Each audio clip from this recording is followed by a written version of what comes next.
साथियों जय श्री राम। स्वागत है आपका हमारे YouTube चैनल वैदिक एस्ट्रोलॉजी में।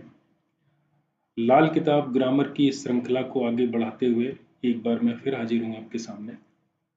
अभी तक हमने जो लाल किताब की ग्रामर पढ़ी वो लाल किताब और वैदिक ज्योतिष में क्या अंतर है इसके बारे में हमने जाना। लाल किताब कुंडली कैसे बनाई जाती है इसके बारे में हमने जाना।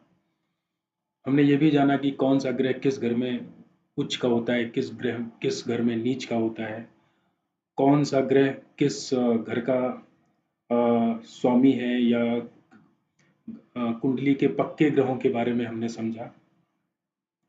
उसी ग्रामर की श्रृंखला को आगे बढ़ाते हुए जो आज का टॉपिक है वो जन्मदिन का ग्रह है।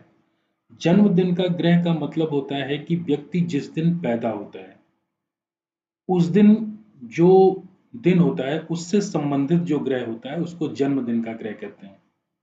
इसको राशि फल का भी ग्रह कहते हैं। राशि फल का ग्रह वो ग्रह होता है, अगर मान लीजिए वो कुंडली में अशुभ हो रहा है तो उस ग्रह का हम लोग सीधे सीधा उपाय कर सकते हैं। जैसे एक एग्जाम्पल मैंने यहाँ पे दिया हुआ है। मान लीजिए किसी का जन्म सोमवार को हुआ हो और तो उसके जन्मदिन का ग्रह हो गया चंद्रमा। अगर कुंडली में चंद्रमा खराब रिजल्ट दे रहा है तो इसका सीधा उपाय किया जा सकता है। इसके बाद समझते हैं जन्म समय का ग्रह। जन्म समय का ग्रह वो ग्रह होता है कि व्यक्ति का जिस समय में उसका जन्म हुआ होता है ना? तो इसको ग्रहफल भी बोलते हैं। ग्रहफल का सीधा उपाय नहीं कर सकते। मान लीजिए कोई ग्रह जन्म समय का ग्रह है और वो ग्रहफल का ग्रह है और अगर वो किसी तरीके से निगेटिव हो रहा है तो उसका सीधा उपाय नहीं करेंगे। उसका उपाय उसके मसनूही ग्रह से करते हैं। मसनूही ग्रह का जब टॉपिक आगे आएगा तो हम उसके बारे में समझेंगे। और इस ग्रह का बड़ा महत्व है जन्म समय का ग्रह का, क्योंकि लाल किताब की कुंडली में जो दशाएं स्टार्ट होती हैं वो जन्म समय के ग्रह से ही स्टार्ट होती हैं। जैसे मान लीजिए आपका जन्म जो है वो सुबह हुआ है 4:30 बजे, तो वो पीरियड होता है केतु का। तो आपकी दशा स्टार्ट हुई केतु से। ये लाल किताब की दशाएं अलग चलती हैं। तो उन दशाओं के बारे में भी अभी हम लोग आगे जानेंगे, आगे समझेंगे कि लाल किताब की दशा किस तरीके से चलती हैं। तो जन्म समय का ग्रह अगर कुंडली में पीड़ित हो रहा है तो हम लोग उसका सीधा उपाय नहीं करेंगे, उसका उपाय मसनूई ग्रहों के थ्रू किया जाएगा। एक एग्जाम्पल यहाँ पे दिया हुआ है। जैसे मान लीजिए जन्म समय का ग्रह है बृहस्पति, तो ग्रहफल का ग्रह हुआ बृहस्पति। तो मान लीजिए बृहस्पति 10th हाउस में बैठा हुआ है जो यहाँ निगेटिव रिजल्ट देता है। बृहस्पति दसम भाव का बहुत अच्छे रिजल्ट नहीं देता है, क्योंकि दसम भाव जो है वो शनि का होता है। शनि का मतलब होता है चुस्त और चालाक। और बृहस्पति अगर दसम भाव में आ जाएगा तो बृहस्पति सीधा साधा साधु प्रवृत्ति का व्यक्ति होता है। तो जिस व्यक्ति का दसम भाव में बृहस्पति होता है वो काम के लिहाज से उसको रिजल्ट अच्छे नहीं मिलते हैं। तो बृहस्पति का यहाँ पर हम सीधा उपाय ना करके उसके मसनोई ग्रह का उपाय हम करेंगे। उसके जो मसनोई ग्रह हैं वो सूर्य और शुक्र हैं। बृहस्पति जो है वो सूर्य और शुक्र से मिलकर बना होता है। तो हम सूर्य और शुक्र के जरिए इसका उपाय करेंगे। तो एक तरीके से हम क्या इसका उपाय कर सकते हैं। 10th हाउस चूंकि शनि का ग्रह है तो सूर्य यहाँ पर पॉजिटिव रिजल्ट नहीं देंगे। और क्योंकि शनि और सूर्य में आपस में दुश्मनी होती है। अभी जो हमने पिछला जो टॉपिक हमने पढ़ा उसमें मित्रता और शत्रुता का टॉपिक पढ़ा था, तो उस चीज को हमको याद रखना है। हाँ, शनि और शुक्र में आपस में मित्रता है।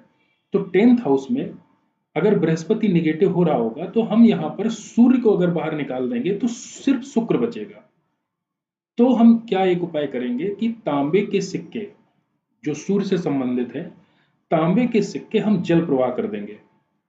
तो वहां वहां से हम सूर्य को हटा देंगे और वहां पर शुक्र बचेगा। तो इस तरीके से हम बृहस्पति का उपाय करेंगे और एक एक पॉजिटिव रिजल्ट उससे ले सकते हैं। यहाँ जन्म समय के ग्रह की टाइमिंग दी हुई है। जैसे सुबह जो 4 से 6 बजे की जो टाइमिंग होती है वो केतु की टाइमिंग होती है। सुबह 6 से 8 बजे की जो टाइमिंग होती है वो बृहस्पति की होती है। सुबह 8 से 10 बजे की जो टाइमिंग है वो सूर्य की टाइमिंग है। 10 से 11 बजे तक चंद्रमा की होरा होती है, 11 से 1 बजे तक शुक्र की टाइमिंग होती है, या इसको होरा भी बोलते हैं। 1 से 4 बजे तक मंगल की होरा होती है, 4 से 6 बजे तक बुध की होरा, 6 से 8:30 बजे तक राहु की होरा, और सारी रात 8:30 बजे से सारी रात सुबह 4 बजे तक शनि की होरा होती है। आपने देखा होगा कभी कभी दिन में भी बारिश में, या कभी कभी बादल इस तरीके से छा जाते हैं कि दिन में अंधेरा हो जाता है। अब तो ऐसा मौसम देखने को बहुत कम मिलता है, तो वो भी शनि का ही पीरियड होता है। और चांदनी रात का जो मालिक होता है वो चंद्रमा होता है। पूर्णिमा की चांदनी रात का मालिक चंद्र होता है। तो ये अंतर होता है जन्म समय के ग्रह में और जन्म दिन के ग्रह में। जन्म दिन का ग्रह मतलब हो गया राशिफल का ग्रह। जिस दिन हमारा जन्म होता है उस दिन का, उसको जन्म दिन का ग्रह बोलते हैं, राशिफल का ग्रह बोलते हैं।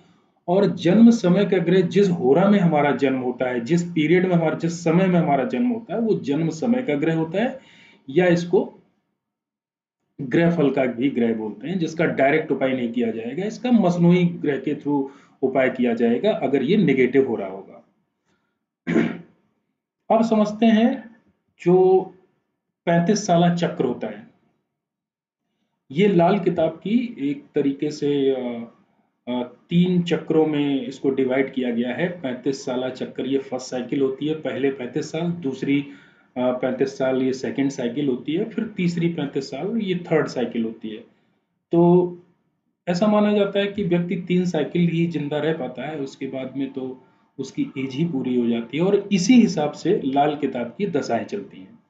जो पहला 35 साला चक्कर होता है जिसको फर्स्ट साइकिल बोलते हैं, जब व्यक्ति जन्म लेता है तो उसका शुरुआत से 1 साल से 6 साल तक का जो समय होता है वो शनि का होता है। ये पूरा 6 साल का पीरियड होता है जिसमें वो व्यक्ति शनि से प्रभावित होता है। उसके बाद में 7 से 12 साल तक का जो समय होता है वो राहु का होता है। ये भी 6 साल का पीरियड होता है। शनि के बाद में राहु का पीरियड आता है, उसके ऊपर राहु का प्रभाव होता है। 13 से 15 साल तक केतु का पीरियड होता है, ये 3 साल रहता है। 16 से 21 साल गुरु का पीरियड रहता है, ये 6 साल का समय होता है। 22 से 23 साल तक सूर्य का समय होता है, ये कुल 2 साल सूर्य का प्रभाव रहता है व्यक्ति के ऊपर। 24वां साल चंद्रमा का होता है, 1 साल।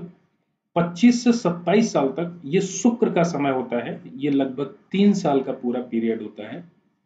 28 से 33 साल मंगल का पीरियड होता है, ये 6 साल का पूरा समय होता है। और 34 से 35 साल तक ये बुध का समय होता है, ये 2 साल इसका पूरा पीरियड रहता है।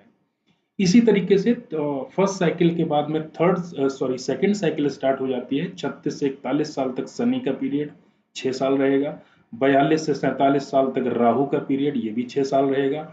48 से 50 साल केतु का पीरियड, ये 3 साल रहेगा। उसके बाद में इसी तरीके से सूर्य का पीरियड आएगा, चंद्रमा का पीरियड आएगा, है ना, और शुक्र का, मंगल का, इसी तरीके से आगे ये सेकंड साइकिल और थर्ड साइकिल आगे चलता जाएगा। दरमियानी ग्रह को समझते हैं, इसको अंतरदशा भी बोलते हैं। जो 35 साला चक्कर के बीच में जो, जैसे मान लीजिए शनि का 6 साल का पीरियड है, इसके बीच में भी जो पीरियड होता है उसको दरमियानी ग्रह बोलते हैं, उसको लाल किताब की अंतरदशा बोलते हैं। जैसे मान लीजिए 35 साला चक्कर में शनि 6 साल रहा, तो 6 साल में पहला जो 2 साल राहु का पीरियड होगा। दूसरा जो 2 साल जो होगा, 2 साल के बाद में जो पीरियड आएगा वो 2 साल के लिए बुध का पीरियड आएगा। फिर लास्ट में शनि का पीरियड आएगा, तीसरा दोहरा जिसको बोलते हैं, वो शनि का पीरियड आएगा। उसी तरीके से जब राहु की दशा स्टार्ट होगी तो उसमें पहला जो पीरियड आएगा, पहला जो अंतरदशा आएगी वो मंगल की आएगी। फिर दूसरी अंतरदशा जो आएगी वो केतु की आएगी। फिर तीसरी अंतरदशा राहु की आएगी। इसी प्रकार जब केतु की दशा स्टार्ट होगी, केतु का पीरियड जब स्टार्ट होगा, तो उसमें जो दरमियानी ग्रह जो अंतरदशा आएगी वो पहला साल शनि का होगा, दूसरा साल राहु का होगा, और तीसरा साल केतु का होगा। इसी तरह गुरु की जब दशा आएगी तो उसमें पहले केतु 2 साल रहेंगे, फिर गुरु 2 साल रहेंगे, फिर सूर्य 2 साल रहेंगे। इसी तरह जब सूर्य की दशा 2 साल के लिए आएगी, तो इसमें सबसे पहले सूर्य का असर 8 महीने रहेगा, फिर चंद्रमा का असर रहेगा 8 महीना, फिर मंगल का असर रहेगा 8 महीना। इसी प्रकार जब चंद्रमा की दशा आएगी 1 साल के लिए, तो पहले 4 महीना गुरु, फिर 4 महीना सूर्य, फिर 4 महीना चंद्रमा। इसी तरह शुक्र जब 3 साल के लिए आएंगे, तो पहला दौरा रहेगा मंगल का, फिर रहेगा शुक्र का, उसके बाद में बुध का 1 साल। इसके बाद में जो मंगल का 6 साल का पीरियड आएगा, उसमें सबसे पहले मंगल का 2 साल रहेगा, उसके बाद में 2 साल शनि का रहेगा, उसके बाद में लास्ट में 2 साल शुक्र का रहेगा। इसी तरह जब बुध का पीरियड आएगा 2 साल का, उसमें चंद्रमा 8 महीने रहेंगे, मंगल की अंतर्दशा 8 महीने रहेगी, फिर गुरु की 8 महीना दशा रहेगी। इस प्रकार ये लाल किताब की दशाएं होती हैं। अभी लाल किताब की दशाएं निकालना मैं आगे सिखाऊंगा आपको। तो ये 35 साला चक्कर, इसके अंदर जो दरमियानी ग्रह की जो अंतर्दशा होती है, इसको हमने समझा। अब लाल किताब की दशाएं निकालते कैसे हैं?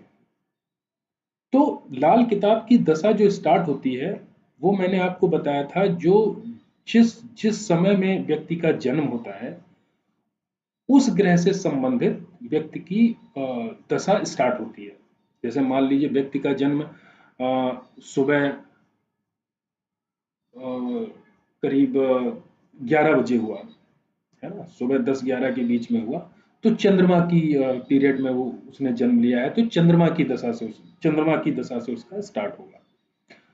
3 बातों का इसमें विशेष ध्यान रखा जाता है: जन्म समय का ग्रह होरा, जो मैंने अभी आपको बताया, और 35 साल के ग्रह, जो 35 साला चक्र की अभी हमने बात की, और दरमियानी ग्रह, जो 35 साला चक्र के बीच में जो बीच में जो ग्रह आते हैं, उससे इन मिलाकर इन लाल किताब की दशाओं को निकाला जाता है। अब जैसे मैंने एक एग्जाम्पल दिया है, माना किसी व्यक्ति का जन्म सुबह 4:44 पर हुआ, तो सुबह की हो रहा हुई केतु की, तो पहली दशा स्टार्ट हुई केतु से। केतु की दशा 3 साल रहेगी, तो केतु की जो दशा 3 साल रहेगी, उसमें बीच में दरमियानी ग्रह का भी टाइम पीरियड रहेगा, जिसमें 1 साल शनि का रहेगा, 1 साल राहु का रहेगा, और 1 साल केतु का रहेगा। तो ये जो केतु की जो दशा 3 साल की स्टार्ट हुई थी, सुबह जो 4:44 पर जो व्यक्ति का जन्म हुआ, तो केतु की होरा में हुआ, तो केतु की ये दशा स्टार्ट हुई। और जो केतु के 3 साल के पीरियड में जो हमने ये दरमियानी ग्रह की जो बात की थी, ये शनि राहु केतु, तो ये एक एक साल जो है, 1 साल शनि, 1 साल राहु, 1 साल केतु, तो ये बीच बीच में अंतरदशा का पीरियड चलेगा। एक एग्जाम्पल देके मैंने समझाया है यहाँ पर, कि मान लीजिए किसी व्यक्ति का जन्म जो है 13 अगस्त 1980 को हुआ, सुबह 4:44 पर, तो दशा हुई स्टार्ट हुई केतु की। तो अगर हम 1980 से अब तक का एज अगर हम जोड़ें इनकी, तो इनकी उम्र लगभग 35 साल से ज्यादा है, तो एक साइकिल तो कंप्लीट हो चुकी है इनकी 35 साल की, तो इनकी अब दूसरी साइकिल चल रही है। तो 1980 जो इनकी डेट ऑफ बर्थ है, उसमें हम 35 साल जोड़ देंगे, तो 2015 आया। तो 2015 से इनकी सेकंड साइकिल स्टार्ट हुई है। 2015 तक इनकी फर्स्ट साइकिल फिनिश होगी, खत्म होगी, 2015 से इनकी सेकंड साइकिल स्टार्ट हुई। अब 13 अगस्त, अब इस तरीके से यहां पर दशाएं गिनेंगे कि 13 अगस्त 2015 को केतु की दशा स्टार्ट हुई, और ये केतु की दशा रही है 13 अगस्त 2018 तक। ये केतु की 3 वर्ष तक दशा चली, जिसमें शनि की जो बीच के जो दरमियानी ग्रह है, शनि की अंतरदशा चली 1 वर्ष, 13 अगस्त से 2016 तक, 2015 से 13 अगस्त 2016 तक शनि का पीरियड रहा, और उसके बाद में 2016 से 2000 अगस्त 2017 तक ये राहु का पीरियड रहा, और उसके बाद में 13 अगस्त 2017 से 13 अगस्त 2018 तक ये केतु का पीरियड रहा। ये केतु की 3 वर्ष की दशा इनकी कंप्लीट हो गई। उसके बाद में 2018 से इनकी गुरु की दशा स्टार्ट हो गई, क्योंकि केतु के बाद में गुरु का टाइम आता है। गुरु, यहाँ पे हमने बताया था ना आपको कि जो हमने होरा का जो टाइम लिया था, ये कि सुबह 4 से 6 बजे तक केतु का पीरियड, फिर सुबह 6 बजे से 8 बजे तक बृहस्पति का पीरियड, फिर सुबह 8 बजे से 10 बजे तक सूर्य का पीरियड। उसी क्रम में यहाँ पे दशाएं चलेंगी। तो पहली जो है मॉर्निंग की दशा जो है केतु की स्टार्ट हुई। उसके बाद में 3 साल जब केतु की दशा स्टार्ट खत्म हो गई, उसके बाद में होरा के समय के हिसाब से गुरु का टाइम पीरियड स्टार्ट होता है। तो फिर गुरु की दशा स्टार्ट हुई। गुरु की दशा 6 साल के लिए होती है। तो 13 अगस्त 2018 को केतु की दशा खत्म हुई। तो 13 अगस्त 2018 से गुरु की दशा स्टार्ट हो गई। ये 13 अगस्त 2024 तक गुरु की दशा 6 वर्ष के लिए रहेगी।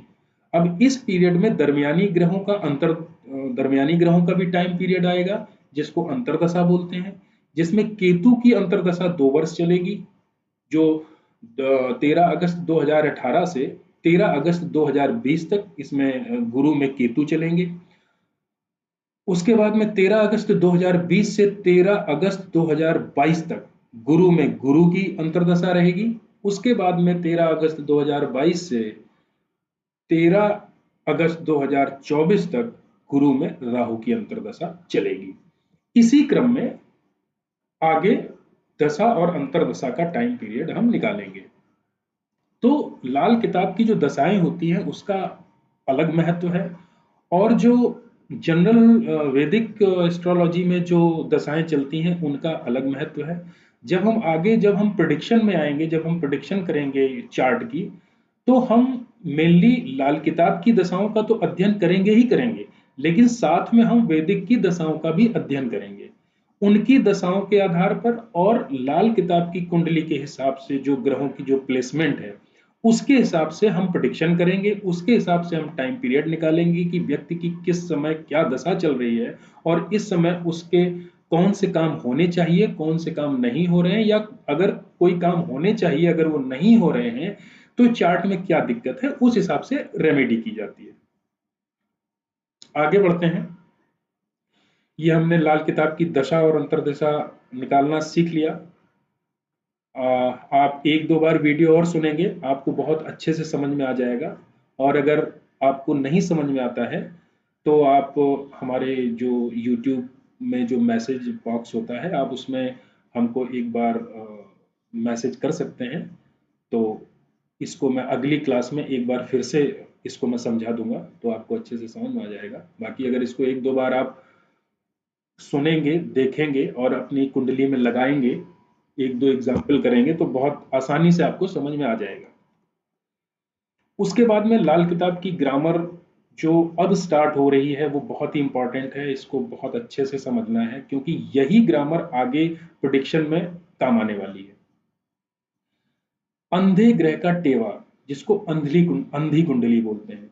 अंधे ग्रह का टेवा क्या होता है कि जब भी कुंडली के 10th हाउस में 2 या 2 से अधिक आपस में शत्रु ग्रह बैठ जाएं, 2 ग्रह बैठ जाएं शत्रु आपस में दुश्मन, या 2 से अधिक आपस में शत्रु बैठ जाएं, तो वो कुंडली अंधी कुंडली हो जाती है। तो होता क्या है, जिस व्यक्ति की अंधी कुंडली हो जाती है, अंधे ग्रह का टेवा हो जाता है, उस व्यक्ति को काम धंधे में अपने वर्क प्लेस पर बहुत परेशानी आती है।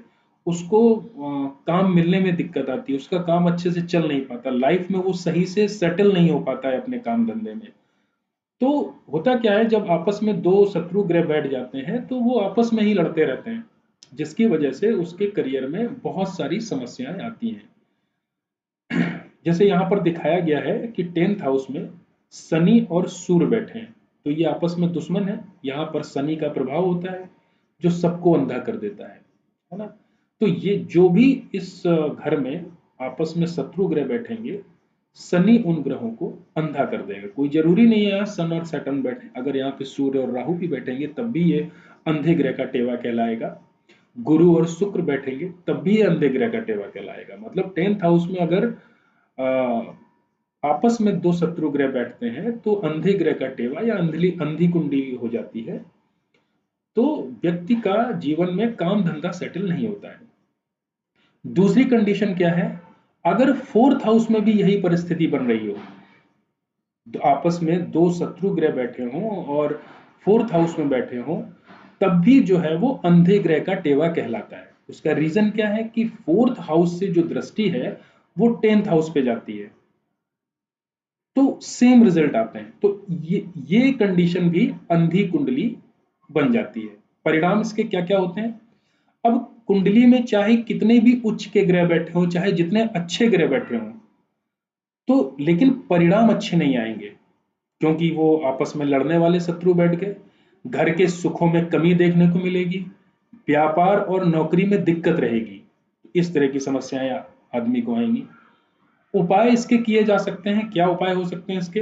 10 अंधे व्यक्तियों को भोजन कराएं।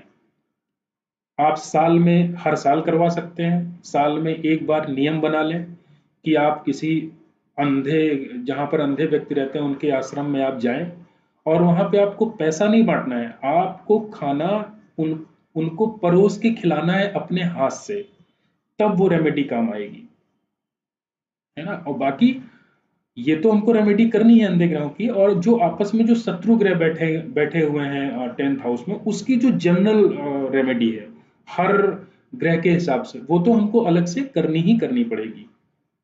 इसके बाद में नहराता कुंडली होती है, आधी अंधी कुंडली। एक ये अंधी कुंडली के बाद में एक आधी अंधी कुंडली आती है, जब सूर्य 4th हाउस में हो और शनि 7th हाउस में हो। तो होता क्या है कि यहां से शनि की 10वीं दृष्टि सूर्य पर जाती है, जिससे सूर्य को बेहद नुकसान होता है, और सूर्य की दृष्टि 10th हाउस पे जाती है। 10th हाउस खराब, सूर्य की दृष्टि जब 10th हाउस पे जाएगी तो 10th हाउस को ये खराब कर देगा। यहां पर भी सुख में कमी, नौकरी व्यापार भी खराब हो जाता है, और ये खराबी किसकी वजह से होती है? शनि की वजह से। तो यहां पर हम शनि का उपाय करेंगे। क्या उपाय हो सकता है? उपाय हम ये करेंगे, मिट्टी के बर्तन में शहद भरकर उसको कच्ची जमीन में दबा देंगे। ये उपाय का लॉजिक क्या हुआ? उपाय का लॉजिक ये हुआ कि मिट्टी के बर्तन में शहद भरकर जब हम मिट्टी में दबाएंगे तो इसके फर्स्ट हाउस में मंगल को स्थापित कर दिया जाएगा। तो जब शनि के सामने मंगल स्थापित हो जाएगा तो शनि अपना बैड रिजल्ट देना कम कर देगा। इसी तरीके से यदि खाना नंबर 1 में कोई ग्रह हो तो काले रंग की बांसुरी में देसी चीनी भरकर वीराने में दबा देंगे। कहने का मतलब यह हुआ कि अगर मान लीजिए वहां पे कोई ग्रह बैठा हुआ है तो वहां पर मंगल को स्थापित नहीं किया जा सकता, तो हम क्या करेंगे कि काले रंग की बांसुरी लेंगे और उसमें मंगल का साथ करेंगे। काले रंग की बांसुरी होगी शनि, और चीनी भरकर, मतलब उसमें मंगल का साथ डालेंगे, चीनी भरकर भरकर उसको वीराने में दबा देंगे, कहीं और जाके दबा देंगे, तो हम शनि को यहां से हटाएंगे। तो जब हम शनि को यहां से हटा देंगे तो वो सूर्य के ऊपर अपना बैड इफेक्ट नहीं डालेगा। ये उपाय हमको तब करना है जब शनि यहां पर बहुत बुरा रिजल्ट दे रहा हो, क्योंकि शनि यहाँ पर उच्च के होते हैं। शनि की प्लेसमेंट यहाँ पे व्यक्ति की कुंडली में बहुत अच्छी प्लेसमेंट मानी जाती है। इसलिए शनि को इतनी आसानी से उसको नहीं हटाएंगे अगर बहुत ज्यादा बैड रिजल्ट ना मिल रहे हो। तो इसी क्रम में आगे भी हम क्लास को जारी रखेंगे, और इसके बाद में इस तरह की बहुत सारी कुंडलियों का योग है, उसको हम धीरे धीरे समझेंगे। एक क्लास को मैं लंबी इसलिए नहीं कर रहा हूं क्योंकि जिससे आपको छोटी छोटी क्लास देखने का मौका मिले, और छोटे छोटे टॉपिक को जब आप अपनी कुंडलियों पर लगाएंगे, उसकी प्रैक्टिस करेंगे, तो आपको याद रखने में आसानी होगी। अगर मैं एक क्लास में बहुत ज्यादा लंबा खींच दूंगा तो वो कंफ्यूजन की स्थिति पैदा हो जाती है। हम धीरे धीरे एक एक टॉपिक कर कर करके आगे बढ़ेंगे। पहले हम ग्रामर का पोर्शन कवर करेंगे, उसके बाद में फिर ग्रहों का रिजल्ट और कैसे स्थिति प्रिडिक्शन की जाती है उसके बारे में हम चर्चा करेंगे। तो आप इस पर प्रैक्टिस करिए। हम मिलते हैं अगली क्लास में। तब तक के लिए जय श्री राम।